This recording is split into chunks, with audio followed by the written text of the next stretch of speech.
Assalomu alaykum do'stlar, kanalimga xush kelibsiz. Bugun men sizlarga Cloud Opus Turo 8 ni qanday qilib tekinga ishlatishni o'rgataman. Agar videoni oxirigacha ko'rsangiz, bu haqida bilib olasiz.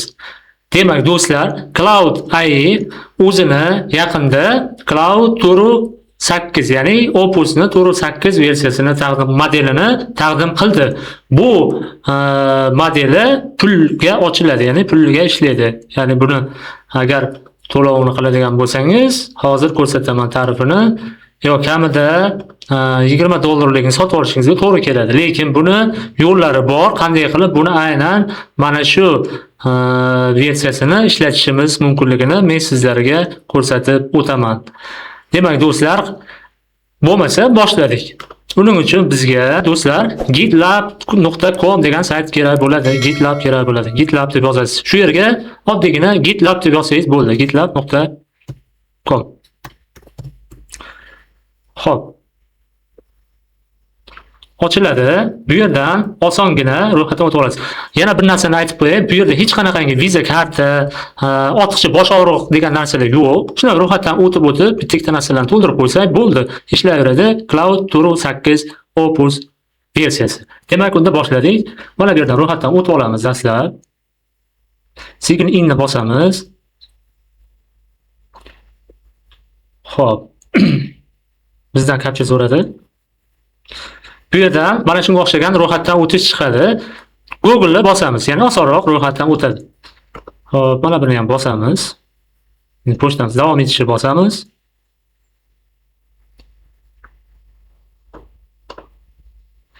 Va e'tibor berib turasizlar, mana shu yerga pochtamizga kod keladi, ya'ni 6 sonlik kod keladi. Ana shu pochtamizni ochib olishimiz kerak do'stlarim. Hozir pochtamizni ochamiz. Bu yerdan aynan ro'yxatdan o'tgan pochtani ochib olishingiz kerak. Mana GitLabdan kod keldi. Mana shu kodni kopirovat qilamiz-da, mana shu joyga tashlaymiz. Va verifikatsiyadan o'tamiz. Email verifikatsion. Verifikatsion successful. Ya'ni ro'yxatdan o'tdi. Do'stlar, shunga o'xshagan oyna ochiladi keyingisida va bu yerdan biz rolni tanlashimiz kerak. Bu yerdan xohlagan bittasini tanlasangiz bo'ladi. Masalan, software developer yoki farqi yo'q. Kod va create a new project tanlaysiz. Bu yerdan just me ni tanlaysiz va continue ni bosasiz. Bu yerdan shunaqangi oyna chiqadi. Bu yerga hech qayerga tegmaysiz, faqat mana bu yerdan birorta joydan tanlab qo'yasiz. Bu yerda ham masalan page plain HTML degan narsani tanlab qo'yasiz va create project deb bosasiz. Bizga do'stlar mana GitLab ni ochib berdi va shu nimani o'ng tomonida start a free trial degan narsa chiqadi. Ya'ni sizga 30 kunga nimani ochib beradi GitLabni bepul versiyasini. Buni bosamiz va mana bu yerga nom yozamiz. Masalan, Zen men o'zim nom, siz ixtiyoriy nomni yozishingiz mumkin. Kompaniyangizning nomini. Zen uchun deb yozib qo'yapman. Men ko'proq Zen'da shug'ullanganligim uchun nomini yozib qo'yapman va bu yerga O'zbekistonni tanlab qo'yasizlar. O'zbekiston va telefon nomeri yozilyapti. Telefon nomeri ixtiyoriy. Xohlagan kallangizga kelgan telefon nomeri yozib qo'ysangiz bo'ladi. Hech qanaqangi xavflilik joyi yo'q. 90 hop 3lik 405 69 98. Do'stlar, mana shu yerda kimdir nomeri o'xshab qolgan bo'lsa, uzr kechirasizlar. Bu hech qanaqangi narsa bilmayapman. Tavakkal yozdim bu nomerni. Activate my trial deb bosasiz. Hop, mana do'stlar, aktivatsiya bo'ldi va buni chat oyna ochildi bizga do'stlar. Mana shu chat oynamiz va bu yerdan mana bu joydan Cloud Opus Turo 8 ni topamiz endi. Mana Cloud Opus Turo 8 Anthropic.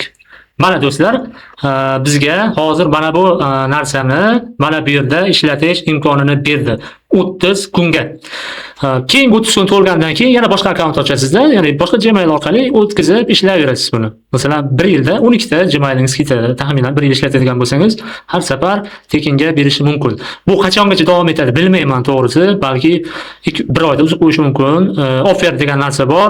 Offer ba'zi mamlakatlarga beradi, ba'zi mamlakatlardan uzib qo'yadi. Hozircha O'zbekistonga bor ekan, shu imkoniyatdan foydalanib ishlatib olishimiz mumkin. Ya'ni tekinga biz $20 ga olmaymiz-u, mana shu yerdan Turo 8 ni bemalol ishlatib olishimiz mumkin.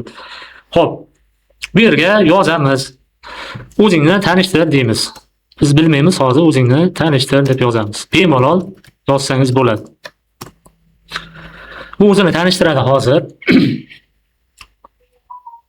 Salom, men GitLab Duo Chat. GitLab ichida ishlaydigan sun'iy intellektga asoslangan kod yordamchisiman. Men sizga quyidagicha yordam bera olaman. Kod yozish va o'zgartirish, kodni tushuntirish va tahlil qilish, va hokazo. Bemalol yozsangiz bo'ladi. Va endi sen qaysi sun'iy intellekt orqali ishlaysan? Sen hozir qaysi sun'iy intellekt da turibsan deb yozamiz. Seni kutamiz. Men Cloud Opus 8 modeli asosida ishlayman. Bu Anthropic kompaniyasi tomonidan yaratilgan sun'iy intellekt modeli bo'lib, GitLab Duo Chat orqali sizga xizmat qilmoqda. Do'stlar, ko'pchilikda savol bo'lyapti, o'tkazib ham Kiro orqali, xuddi Kironing vazifasini bu yerda GitLab bajaradi. Ya'ni GitLab osonroq, hali Kiroga o'xshab viza karta kiritmaysiz, uni xavfsizlik nimasi bemalol ishlatishingiz mumkin. Xo'p, yana bitta narsani aytib qo'yay, men o'tkazib video chiqarganimda juda ko'pchilikda tushunarsiz holatlar bo'libdi, viza kartamdan pul yechib olibdi. Unaqa narsa bo'lmaydi. Biz o'sha yerda aytib o'tib ketganman, ya'ni uzib qo'yganmiz, ro'yxatdan o'tayotganda uzib qo'yilgan. Buni ko'rsatib o'tib ketganman. Ya'ni biz freega olib qo'yganmiz uni. Biz oldin sotib olganmiz, viza kartamizni kiritganmiz, birinchi oy uchun sotib olganmiz, ya'ni 0 so'mga va uni uzganmiz. Keyingi oy uchun 0 so'mga uzib qo'yganmiz. Do'stlar, keyingi oyda bemalol qo'rqmasdan narsa qilishinglar mumkin. Hech qanaqangi cho'chib boshqa narsa qilishinglar hojati yo'q. Shuning uchun hech qanaqa savol, boshqa narsa, negativ unaqa narsalarni bildirmanglar. Qani davom etamiz. Hozir bu yerga biz hozir yozamiz. Qani nimalar qilib bera oladi? Shuni tekshiramiz. Menga zamonaviy kalkulyator dasturini tuzib ber. Qani bu qanday qilib tuzadi? Imkoniyatlari qanaqa? Hozir tekshirib ko'ramiz. Buning uchun qaysi loyihaga joylashtirishni xohlaysiz? Zamon kalkulyator kodi, HTML va hokazo ishlayapti. Hozir tuzyapti bu. Demak, do'stlar, kodini tuzishni boshladi. O'sha kodi tayyor, hech qanaqa narsa kerak emas. Mana HTML kirityapti, CSS nimaga, JS ga JS va hokazo. Hozir bittada hammasini bittaga qilib ber deb yozamiz. Hozir tuzib olaversin bu. JavaScript ham tuzibdi. Hop, menga barcha ya'ni HTML skriptlarni bitta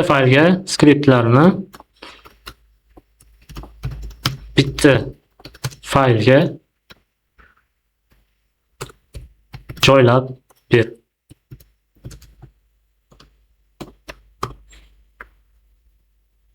Hozir bu yaratadi, yana shu narsani bitta indeks faylga joylashtirib beradi. Va buni tekshiramiz hozir. Mana bu yerdan ochib olamiz, ya'ni HTML online compiler ochamiz. Mana shu yerni ochamiz-da, biz yaratgan kodni mana shu joyga tekshirib ko'ramiz. Ya'ni qanday qilib, qanaqa dastur yaratdi buni. Kopirovat qilamiz. Agar hammasini qilib bo'lgan bo'lsa, mana shu yerga tashlaymiz, do'stlar. Va runni bosib ko'ramiz. Ishlaydimi yo'q? Mana do'stlar, biz hozir uzog'i 5 daqiqa ham vaqtimiz ketmadi. Agar buni siz hozir kodini yozib, nima qiladigan bo'lsangiz, anchagina vaqtingizni, kunlab vaqtingizni ajratib qo'yishingiz mumkin edi. Bu narsa juda ham zo'r narsa. Cloud Opus aynan koderlar uchun, dasturchilar uchun juda ham qulay vosita hisoblanadi. Do'stlar, bugungi darsimiz shular edi. Keyingi dars nima haqida bo'lishligini kommentariyada kutib qolaman. Nimalarni yana chiqarish, ya'ni cloud orqali Zen bo'yicha shunga o'xshagan narsalarni kommentlar yozib qoldiring. Xudo xolasa, men sizlarga yanada bundan tashqari, yanada qiziqarliroq dars tayyorlashga menga motivatsiya bo'ladi. Shu bilan bugungi darsimiz tugadi.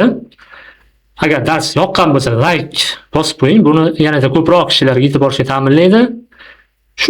Shu bilan darsimiz tugadi. Sog' bo'ling. Keyingi darsda ko'rishguncha omon bo'ling. Rahmat.